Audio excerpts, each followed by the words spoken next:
Primeran fe bat. 130 Itanoa.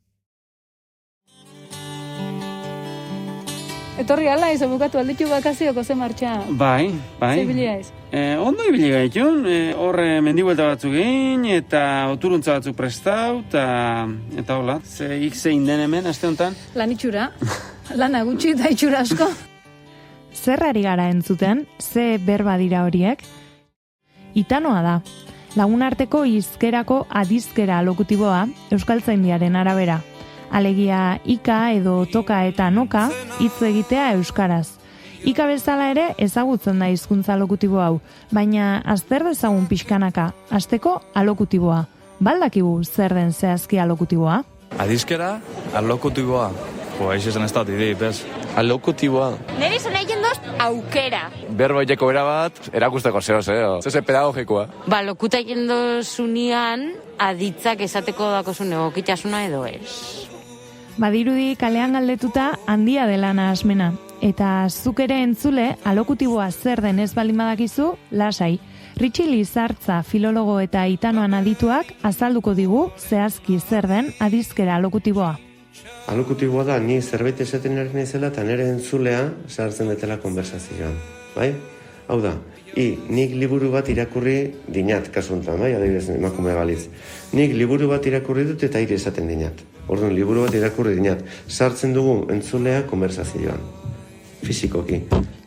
Alokutiboak beraz eta ondorioz itanoak aditzean sartzen du hartzailea edo entzulea.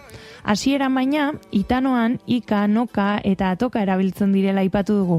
Maider Irizar euskal filologoak oso bereizketa argia ikusten du guztien artean. Itano da, bigarren personatzat solaskideari i esati erabaki eta horrek dakarren adiz paradigmia, itanoa, bai? Iketa edo, beti adiz guztietan i hemen hau irekin berbaiten jabin adierazte hori. Ika berba egitea gauza bera da. Ika berba egitea da bigarren persona horri i esatia erabagitea, ezta?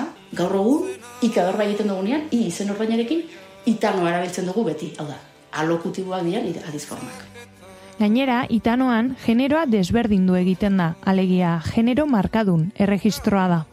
Itanoaren barruan, bereizketan da sexuaren arabera solaskide hori, entzuten duena, ez hitz egiten duena. Gizonezkoa edo emakumezkoa da, egiten da toka edo noka. Toka da, itano gizonezkoari egite zaiona, eta noka da, itano emakumezkoari egite zaiona. Hoixe don bereizketia. Eta noiztik darabilgu euskaldunok itanoa? Lizartza filologoaren arabera, euskararen eta itanoaren sorrera aldi berean gertatu zen.